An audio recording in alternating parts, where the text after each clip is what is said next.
이 땅에 독생하신 아들을 보내주신 아버지 하나님, 그 하나님께서 우리에게 보여주신 가장 큰 기적은 뭐냐면 사랑하면 해결할 수 있다는 은혜를 우리에게 몸소 보여주셨습니다. 여러분, 우리가 성도 간에 서로 사랑이 식어지지 않기를 원합니다. 사람이 많고 적음이 문제가 아니라 그 많음 속에 적음 속에서 그리스도의 사랑이 서로 간에 풍겨나지 않으면 이미 교회로서의 가지고 있어야 할 가장 중요한 덕목을 잃어버린, 빛을 잃은, 맛을 잃은, 그리고 교회로서의 마땅한 사명을 잃은 그러한 죽은 교회가 되어질 수밖에 없기 때문에 그렇습니다.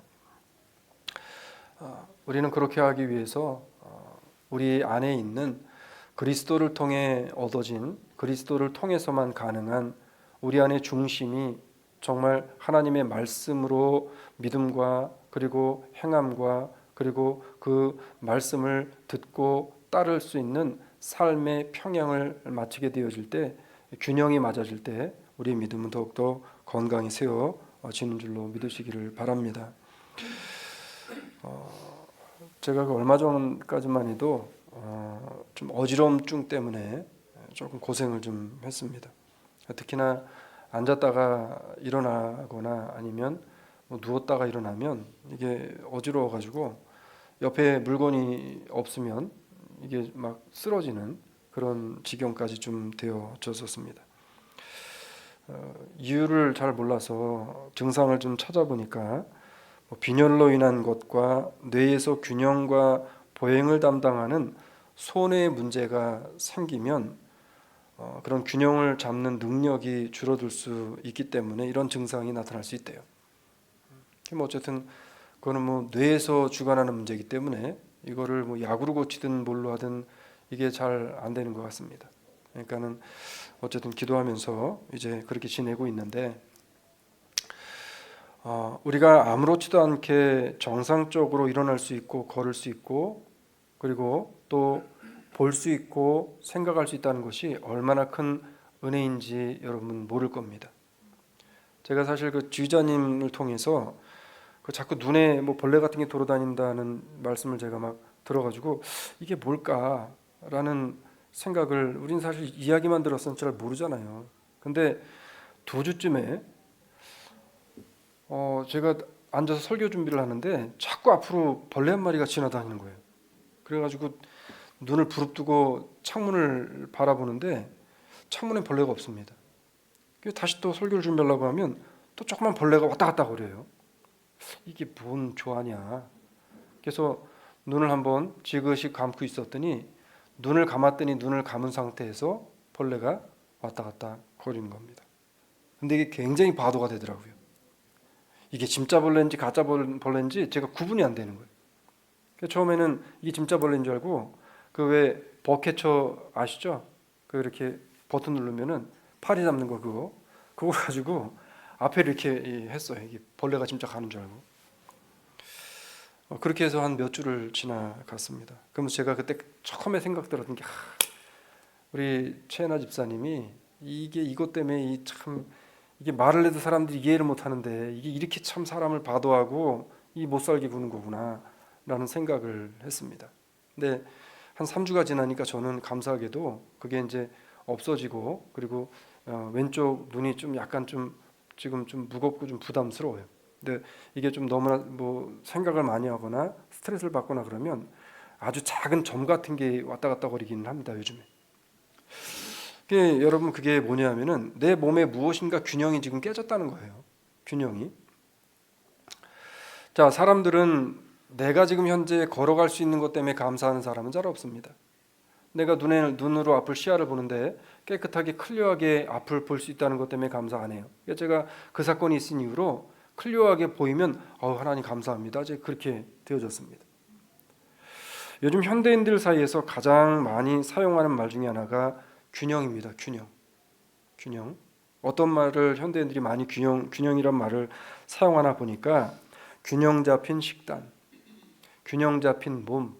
그래서 우리가 지난 주일날 예배 끝나고 친교 시간에 잠깐 이슈까지는 아니었지만 잠깐 말을 했었던 이유 것 중에 하나가 이제 살을 빼는 데 있어서 뭐를 하면 어떻다, 뭐를 하면 어떻다, 뭐 빼면서 균형을 좀 잡고 그 다음에 뭐 일단 빠지면 뭐가 좋아지고 이런 것들이 뭐냐면 내 몸에 깨진 균형을 다시 잡기 위한 사람들의 노력인 겁니다. 그 사람들이요 균형 잡는 것, 균형 잡힌 것에 대해서 각광을 합니다. 그러다 보니까 요즘에는 교회들까지도 세상과 신앙이 균형을 이루어야 한다는 말들을 하면서 교회와 세상을 균형 있게 운영해야 한다라고 이야기합니다. 질문 하나 드리면서 시작을 할게요. 세상과 교회가 균형 있게, 균형에 맞게 균형 있는 운영을 하는 게 여러분 성경적일까요? 아닐까요?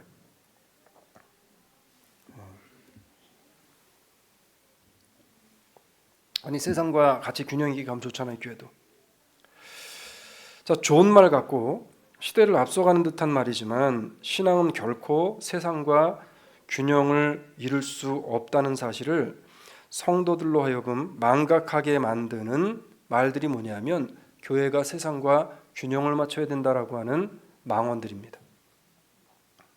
여러분 균형이라는 말을 사전적으로 찾아보면 어떻게 되어 있냐면 어느 쪽으로 기울거나 치우치지 않는 상태가 균형입니다. 자, 그런데 균형 맞게 균형을 잡아야 된다라고 하는 것은 뭐냐면 중심을 잡아야 된다는 겁니다. 내 마음이 중심이 잡혀 있어야 된다는 겁니다. 그래서 성경은 이 중심을 잡는 것에 대해서 우리에게 여러 차례 말씀을 하게 되어집니다. 사람들이요 육신적인 균형은 바로 잡으려고 참 애를 많이 쓰는데 정작 중요한 영적 균형을 잡지 않고요 세상적 가치 기준을 가지고 그쪽으로 기울 때가 참 많습니다.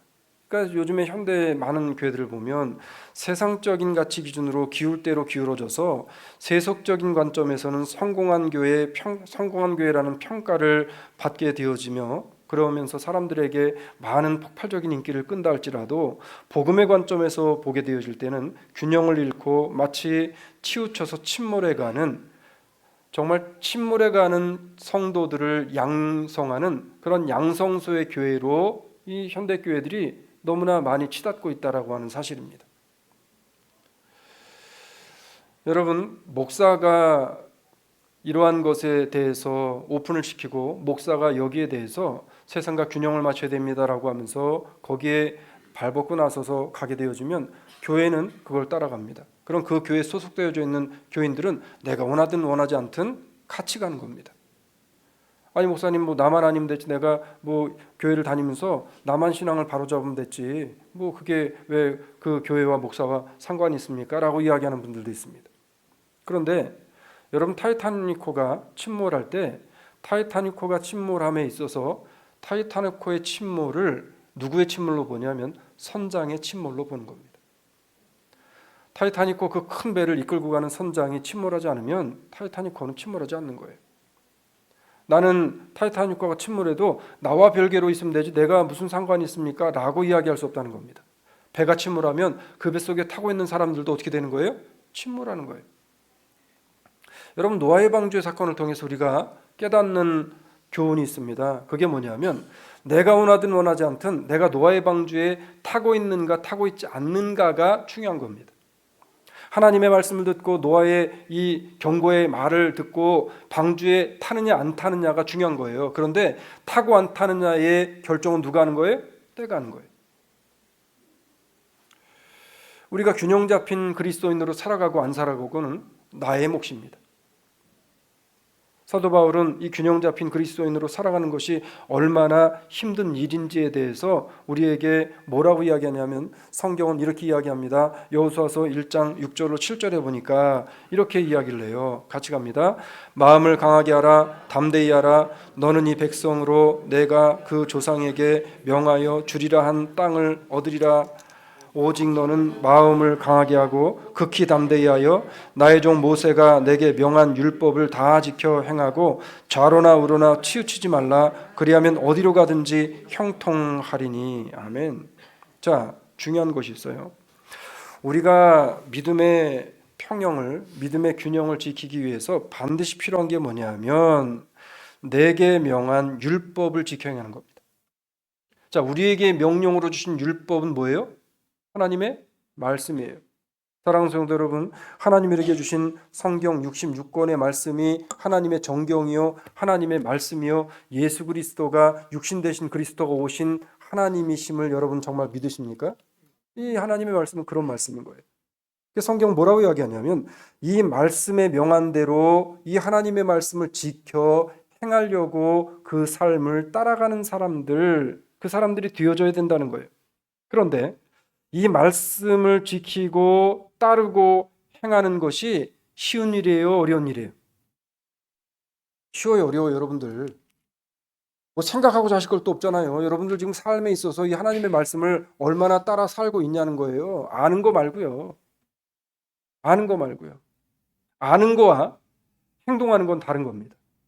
아는 거 행동하는 건 다른 겁니다.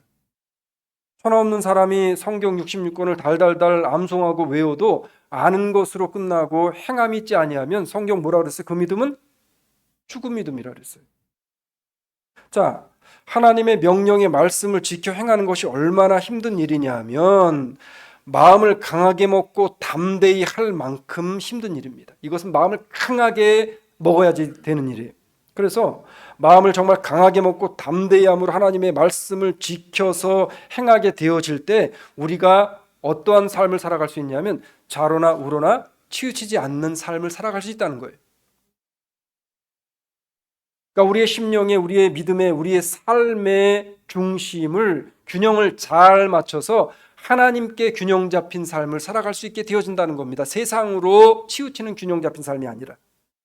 여러분, 세상과 교회는, 세상 사람들과 성도들은 함께 더불어 균형을 맞춰 살 수 없는 사람이라는 사실을 잊지 마시기를 바랍니다. 우리는 구별된 사람이에요. 그래서 성도인 겁니다. 우리는 구별된 곳이에요. 그래서 교회인 거예요. 우리는 구별되어진 하나님의 백성으로 부름받았기 때문에 내가 뭐를 잘해서 받은 게 아니라 하나님의 전적인 은혜로 말미암아 마치 하나님께서 여러 것들이 있는 것 가운데서 하나를 콕 집어서 꺼내내서 너는 내 아들이야, 너는 내 자녀야, 너는 나로 말미암아 구원받은 구원의 백성이야 라고 나를 콕 집어 꺼내내셨듯이 그 꺼내냄을 받은 나는 구별되어진 사람이기 때문에 세상의 균형 맞게 세상 사람들과 동일하게 세상 사람들과 같은 모습으로 살아서는 안 된다라고 성경이 우리에게 말씀하는 거죠. 제가 놀이공원에를 예전에는, 그러니까 젊었을 때는 좀 갔었습니다. 그 영국에도 가면은 영국은 이제 그 놀이공원 그런 것들이 막 돌아다니면서 이제 하는데 그러면은 제가 타는 거는 못 해요. 한번 와이프하고 연애할 때 그거 탔다가 3일을 제 고생을 했습니다. 막 오바이 타고 난리가 막 나는 거죠. 그냥 지갑 잊어먹고. 그래서 저희가 주로 이제 하는 거 뭐냐면 거기 가면 그 50전 넣고 하는 거 있잖아요. 50전 넣고선 이렇게 그 막대기 같은 거 해가지고 버튼 딱 누르면 쭉 내려가서 잡아 올리잖아요. 예, 저는 한 번도 잡아 올린 적은 없는데, 근데 그 많은 인형 중에서 내가 내려가서 툭 하나 잡아 올리는 그 잡아 올림을 받은 사람이 누구냐면 여기 앉아 있는 우리들이라는 거예요. 누구로 인해서? 하나님으로 인해서. 누구를 통해서? 예수 그리스도를 통해서. 이 사람들이 누구냐면 바로 균형을 하나님께 맞추고 살아가게끔 하나님이 불러주신 하나님의 자녀라는 겁니다. 여러분, 세상에 화려한 것으로 치우치지 않는 것이 얼마나 힘든 일이냐면 나의 믿음을 강하게 해야 할 만큼, 내 믿음이 담대해야 할 만큼 진리의 말씀으로 붙들려서 메어지지 않으면 가능하지 않은 게 뭐냐면 세상으로 이끌려 들어가지 않는 삶이라는 거예요. 그래서 교회와 신앙인이 세상의 것들을 따라가며 동화되는 것이 죄라고 성경은 분명하게 이야기하는데 이 분명한 사실을 자꾸만 불투명하고 불분명하게 이것을 희석시키고 가려서 세상은 야, 세상과 균형을 이뤄서 살아야 돼, 교회도 그렇게 해야 돼 라고 하는 거짓된 거짓 목회자들이 너무나 많다는 겁니다. 여러분, 사도 바울이 왜 고린도 교회에 들어가서 너희는 거짓 선지자들, 거짓 목사들을 조심하라고 이야기했을까요? 왜 사도 베드로가 그렇게 거짓 목사들에 대한 이야기를 했을까요? 제가 예전에 들었던 설교 말씀 중에 이재철 목사님이라는 목사님 설교 말씀이 기억이 났습니다. 그 목사님의 설교 내용 중에서 현대인들에게 서 가장 위험한 것은 방송을 통해 설교를 듣는 거래요. 왜 그런가 봤더니 본인이 들어보니까 방송에 나와서 유명하고 뭐 몇만 명씩 모이고 그 다음에 막 사람들이 우르르 따라다니는 그 스타급 목사님들의 설교가 다 가짜들이 너무나 많더라는 거예요. 제 말이 아니라 그분이 설교 중에 하신 말씀입니다. 왜 그래요? 균형을 세상과 같이 맞춰가려고 하면 그렇게 되는 겁니다. 사랑하는 여러분, 성경은 우리에게 뭐라고 이야기하냐면 잠언서 4장 27절에 이렇게 이야기합니다. 같이 갑니다. 시작. 우편으로나 좌편으로나 치우치지 말고 내 발을 악에서 떠나게 하라. 그러니까 치우치는 게 악이라는 거예요. 좌로 우로 치우치는 것, 그러니까 성경 뭐냐면 치우침의 삶이 아니라 치우치지 않는 중심의 예수 그리스도를 모시고 사는 사람들로 인해서 중심에 하나님의 말씀이 들어와서 아까 하나님께서 주신 계명의 말씀을 율법을 지켜 행하는 자라야 라고 했잖아요. 이런 자들에게는 좌로나 우로나 치우치지 아니하는 하나님의 은혜가 그들에게 있을 것이다 라고 말씀하신 그 은혜를 받고 내가 하나님 세상이 비록 너무나 아름답고 화려해 보일지라도 앞에 있는 땅이 너무나 좋아 보여서 저 보이는 소돔과 고모라 땅이 마치 하나님이 약속하신 가나안과 같은 곳이랄지라도 그곳이 죄악이 들끓는 곳이라고 하나님이 말씀하시면 그것이 나의 것이 아니라는 것이 분명해진다면 하나님 나는 좁은 길로 가겠습니다라고 가는 게 신앙이라는 거예요. 근데 현대인들은 그렇게 하지 않죠.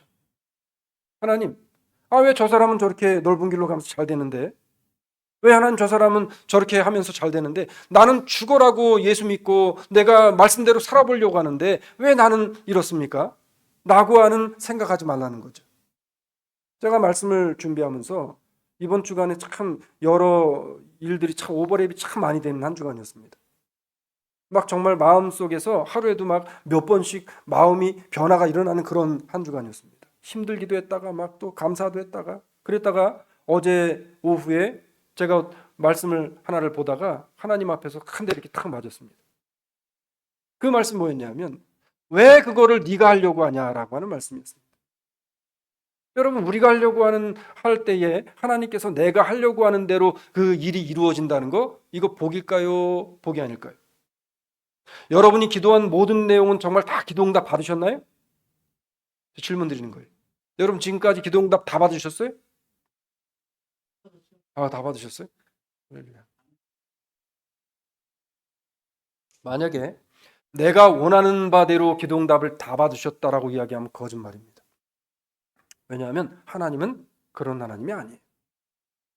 내게 응답하심에 내가 원하지 않는 것도 하나님이 내게 주신 응답임을 깨닫는 것, 그게 하나님의 사랑이라는 거죠. 그래서 성경은 우리에게 늘 주시는 말씀 뭐냐면 내가 너에게 주는 모든 것들이 내가 너에게 가장 필요한 것, 가장 좋은 것으로 내가 내게 준 것을 네가 인지하고 믿고 깨달아라라고 하는 게 하나님의 말씀인 거예요. 예를 들면 그겁니다. 저희 집에 막내가 저한테 아빠 나 저거 마음에 드니까 저거를 줘 그랬는데 보니까 집에서 쓰는 과도예요. 과도. 제가 과일을 사과를 깎는데 이제 아침마다 아이를 학교를 보내잖아요. 그러면 어떻게 하냐면 사과를 하나씩 깎아가지고 제가 반 개, 그 다음에 막내가 반 개 먹고 갑니다. 그 항상 먹이잖아요. 근데 하루는 평상시에 안 그러다가 지금 이번 주 화요일인가는 얘 자꾸 칼을 달라는 거예요. 자기한테. 그럼 제가 칼을 주겠어요? 안 주겠어요? 칼을 주면 그거는 가짜 아빠입니다. 칼을 안 주죠. 왜? 아이한테 칼이 필요 없으니까. 근데 조지가 와서 본인이 사과를 깎아 먹겠다고 칼을 달라면 제가 줘요 안 줘요? 줘요. 왜? 컨트롤할 수 있으니까. 그게 하나님 우리에게 주신 기도의 응답이 그렇다는 겁니다. 여러분 하나님의 분명한 명령의 말씀을 생각하면서 오늘 우리가 다시 한번 느헤미야로 들어가서 느헤미야가 어떻게 복음 안에서 균형 잡힌 믿음의 삶을 살아갔는지를 보고 내 신앙의 바른 균형을 하나님의 진리 안에서 바로 잡아갈 수 있는 시간이 되어지기를 주의 이름으로 부탁을 드립니다. 자, 그러기 위해서 중요한 게 두 가지가 있는데 오늘 본문을 통해서 우리가 두 가지를 보기 원합니다. 첫 번째 뭐냐면 균형을 잃지 않는 신앙으로 서기 위해 내가 애를 써야 된다는 겁니다. 애를 써야 된다는 겁니다. 여러분 지난 한 주간에 내가 믿음의 삶을 살아가려고 믿음의 균형을 깨지 않으려고 얼마나 많은 애를 쓰셨나요? 하나님의 주신 율법의 말씀을 내가 지켜 행하려고 얼마나 많은 애를 쓰셨나요?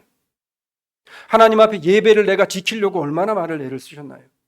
하나님 앞에 기도를 지키려고 얼마나 많은 애를 쓰셨나요? 모든 것의 균형은요, 그 중심축이 정 가운데 바로 위치해 있을 때에 가능한 것처럼 신앙인이 세상의 선악과의 눈을 돌리지 않기 위해서는 성경이 우리에게 무엇을 말씀하고 요구하시는지를 분명히 깨닫고 성경이 내 중심에 들어오셔서 저거는 하나님의 것이야 라는 것을 분명히 인지하고 의식하게 되어질 때 비로소 내가 믿음의 중심을 지키게 되어진다는 겁니다.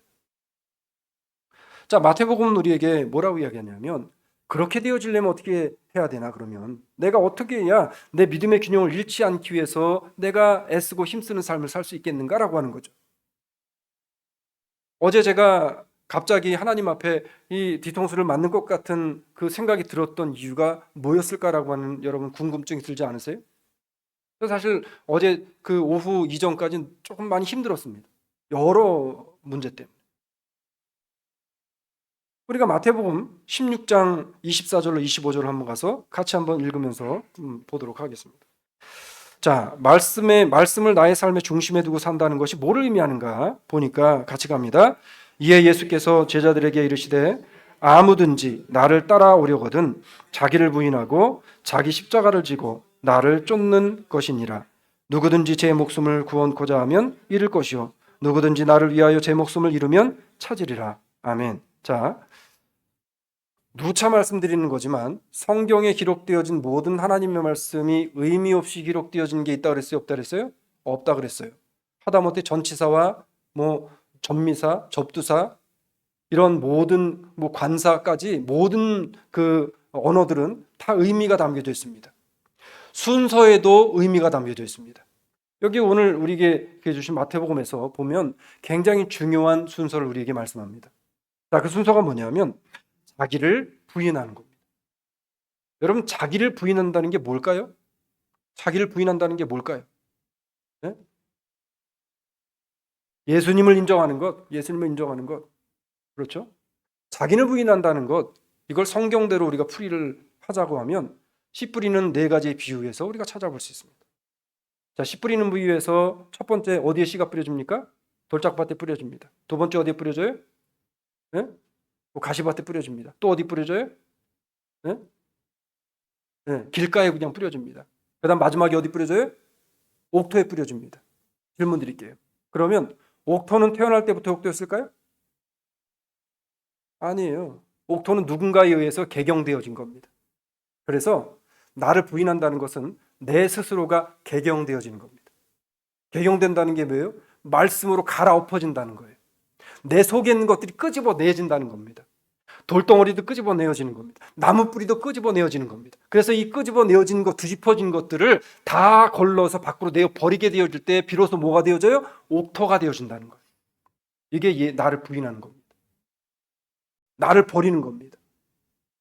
나의 본 모습으로 살아가지만 내 안에는 내가 있는 것이 아니라 나를 다 뒤집어 버렸기 때문에 그 안에 누가 계시는 거예요? 예수가 있는 거예요. 흔히 연애들 할 때 그러잖아요. 내 안에 너 있다 그러잖아요. 그것만 하지 마시고 제 안에는 와이프만 있었는데 제 안에 예수님이 있다는 거예요. 그게 개경입니다. 그게 뭐예요? 나를 부인하는 거예요. 그런데 중요한 게 왜 나를 부인하는 것이 그렇게 중요하냐면 나를 부인하는 자만이 할 수 있는 게 뭐예요? 자기 십자가를 질 수 있다는 거예요. 이 순서가 너무 중요하죠. 자, 나를 부인하는 사람만이 십자가를 지는데 그런데 왜 우리가 반드시 십자가를 져야 됩니까? 십자가를 진 사람만 누굴 따라갈 수 있어요? 십자가를 지고 가신 예수 그리스도를 따라갈 수 있기 때문에 성경 뭐라 그래요? 자기를 부인하고 자기 십자가를 지고 나를 쫓을 것이니라 라고 말씀을 하는 거예요. 제가 이 마태복음 16장 24절 25절의 말씀을 보고 마음에 먹먹했는데 어제 오후에 시간은 정확히 모르겠지만 한 4시쯤 되었을 때였습니다. 하나님 왜 내가 씨를 뿌리고 했는데 왜 하나님 열매를 맺는 게 이렇게 더딥니까? 라는 질문을 제가 하나님 앞에 했어요. 그때 제 마음에 그런 생각이 들었습니다. 한번 거긴 띄워주지 않았지만 한번 찾아볼까요, 여러분?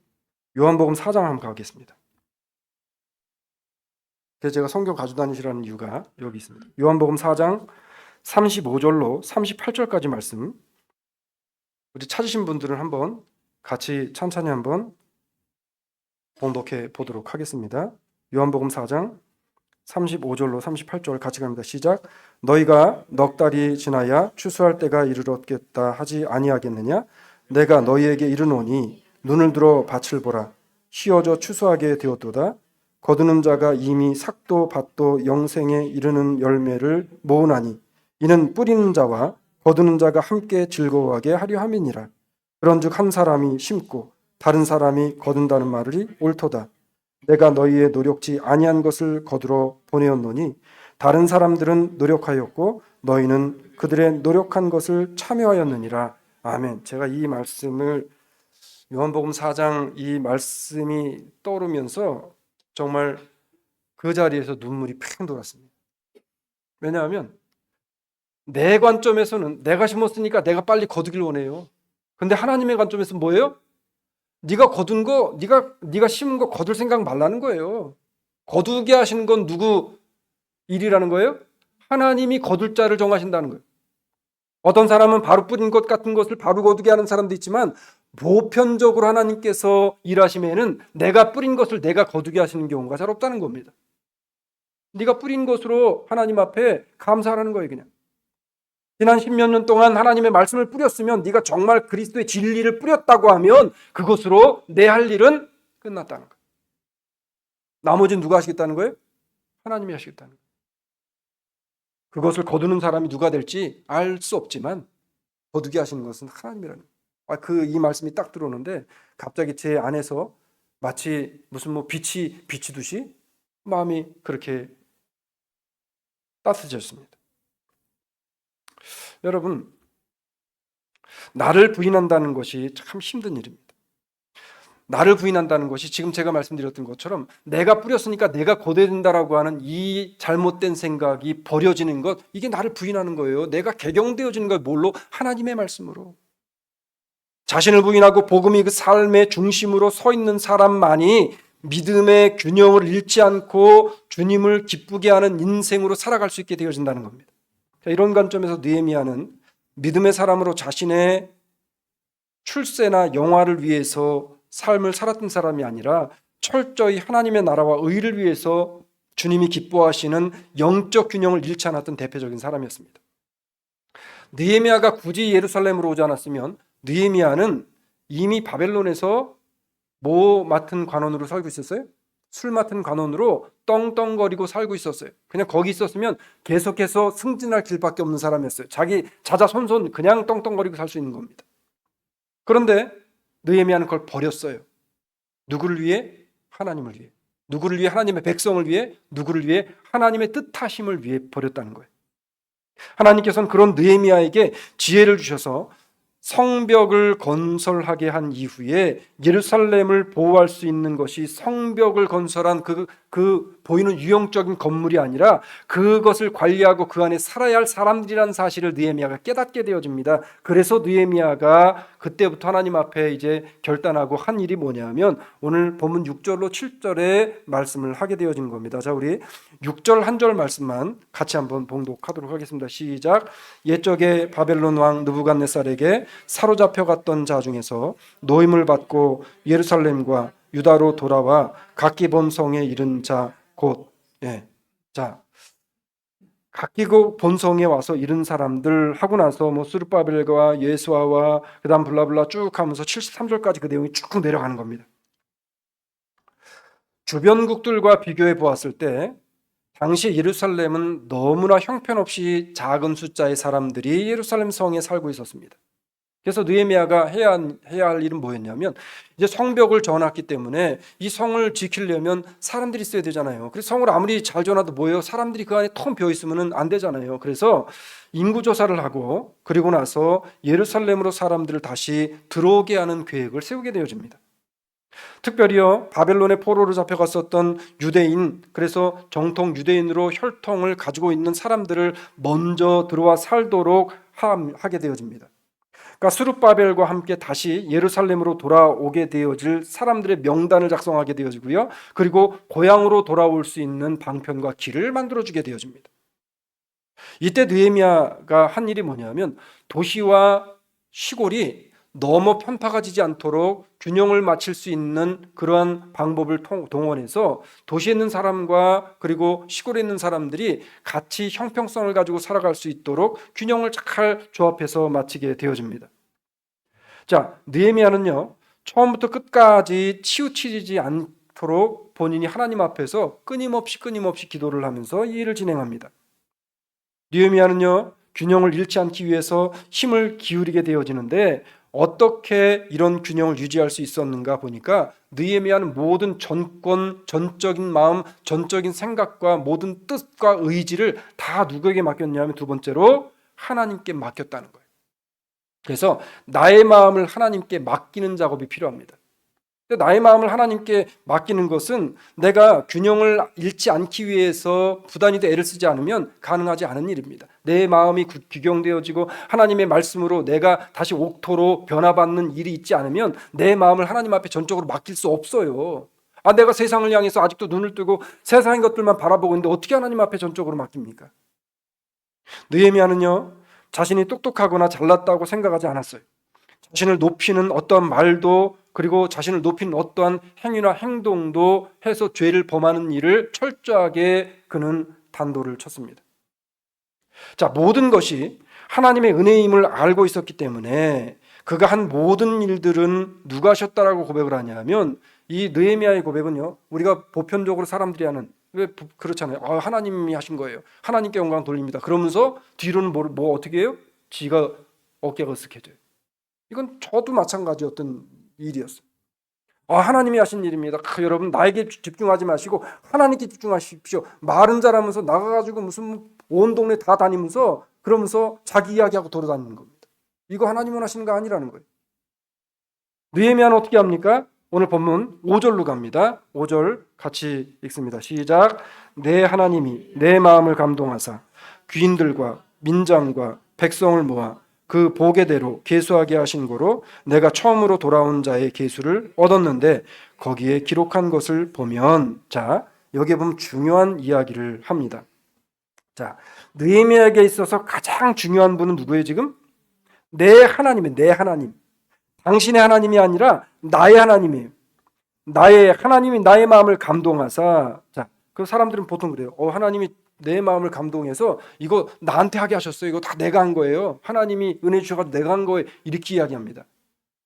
일반적인 사람들이 눈치채지 못하도록 이야기할 뿐이지 결국엔 뭐냐면 하나님이 나에게만 능력 주시고 은혜 주셔가지고 이거는 나만 할 수 있는 일입니다 라고 사람들이 이야기한다는 거예요. 근데 느헤미야는 그러지 않았어요. 내 하나님이, 나의 하나님이 나의 마음을 감동하셔서 귀인들과 민장과 백성을 모아 그 보게대로 계수하게 하신 고로, 자, 하셨다라고 하는 것은 내가 했다는 거예요? 누가 했다는 거예요? 하나님이 하셨다는 거예요. 만약에 이게 느헤미야가 오늘날의 많은 이 잘못된 그 자기를 높이려고 하는 사람들과 같이 말을 한다고 하면 어떻게 이야기해야 되냐면 나의 하나님이 내 마음을 감동하사 귀인들과 민장과 백성을 모아 그 보게대로 내가 이 일을 했습니다. 이렇게 해야 되는 거예요. 그런데 느헤미야는 그렇게 하지 않았어요. 이 일을 하게 하셨습니다. 이 일을 주님이 하셨습니다. 나는 그냥 그 가운데 서 있었던 것뿐인데 일은 누가 하셨다는 거예요? 하나님이 하셨다는 거예요. 하나님이 하셨다는 거예요. 여러분 이게 뭐냐면 하나님께 균형이 잡힌 믿음의 삶을 살아가는 사람들의 고백인 겁니다. 그리고 느헤미야는 실제로 삶을 그렇게 살았습니다. 자, 느헤미야는요 자신의 인구 조사를 하게 한 것도 그 다음에 돌아올 사람들의 명단을 만든 것도 다 여호와께서 하신 일이고 그리고 자신에게 지혜를 주셔가지고 그것을 어떻게 해야 될지를 본인이 알고 순종한 것뿐, 나는 그냥 도구였던 것뿐이지 일은 다 누가 하셨다는 거예요? 하나님이 하셨다는 거, 하나님이 하셨다는 거, 하나님. 느헤미야는요 자신의 모든 믿음과 마음과 뜻과 길을 주님께 맡겼고 주님께서 하셨고 나는 그냥 단지 한순간에 그 기술자의 손에 들렸던 도구에 불과한 사람입니다라는 고백을 하고 있는 겁니다. 이 툴은 뭐예요? 툴은 기술자가 잡을 때만 이 툴은 쓸모가 있는 겁니다. 우리는 어떤 사람이냐면 하나님이 나를 잡으셨을 때에만 우리는 사용이 되어지는 거예요. 근데 하나님은 어떤 툴을 잡냐 하면 하나님 앞에 모든 것을 내어 맡기고 나의 모든 마음을 하나님 앞에 내어 드리고 그리고 모든 영광을 하나님께 정말 그 마음을 다해 올려 드리는 그 사람을 하나님은 잡으시는 거예요. 사랑하는 여러분, 왜 사도 바울이 사울이었을 때 그렇게 잘 나가는 목회자로 살아가다가 왜 예수를 만난 이후에 그렇게 사람들이 볼 때 이 성공하지 못한 목회자로 그렇게 사람들의 비아냥거리가 되어져 가면서 왜 40에 하나 가만 매를 5번이나 맞아가며 그런 비참한 인생을 살았을까요? 이유는 뭐냐면 바로 그거였어요. 내가 하나님의 툴로 붙들림 받고 살아가는 인생이 바로 그런 인생이었다는 거예요. 사도 바울이 하나님 앞에 몇 번을 자기 병 고쳐달라고 기도합니까? 네? 3번 기도했어요. 3번. 내가 하나님 앞에 나에게 있는 이 가시를 좀 없애달라고 3번 간절히 기도했다 그랬어요. 여러분, 이 기도했다는 게 우리가 그냥 하나님 앞에 나와서 그냥 새벽기도 나와가지고 아니면 하루아침에 나와가지고 하나님 고쳐주세요 1번, 고쳐주세요 2번, 고쳐주세요 3번 이렇게 말하는 게 아니에요. 알 수 없지만 어떤 역사학자는 그렇게 이야기합니다. 바울이 아마 일주일씩 금식을 3번 했을 수도 있을 것이고 아니면은 바울이 한 달씩 철야 기도를 3번을 했을 수도 있대요. 분명한 사실은 바울이 자기의 피를 토할 만한 그러한 기도의 열심과 열정을 가지고 하나님 앞에 하나님 이것만 고쳐주시면 내가 하나님 더 큰 일을 하겠습니다라고 하나님 앞에 끝끝내 기도했지만 하나님의 답은 뭐였어요? 내 은혜가 내게 족하다. 내가 약한 중에 내가 강함을 얻느니라. 바울이 고백한 게 뭐예요? 내가 약함 가운데서 강하여지는 것을 내가 이제 발견하고 깨달았다는 그 이유로 바울이 더 이상 그 기도 해요 안 해요? 안 했다는 거예요. 사랑하는 성도 여러분, 이게 바로 뭐냐면 하나님의 말씀으로 균형이 잘 잡혀진 말씀이 중심이 되어진 사람의 삶이라는 겁니다.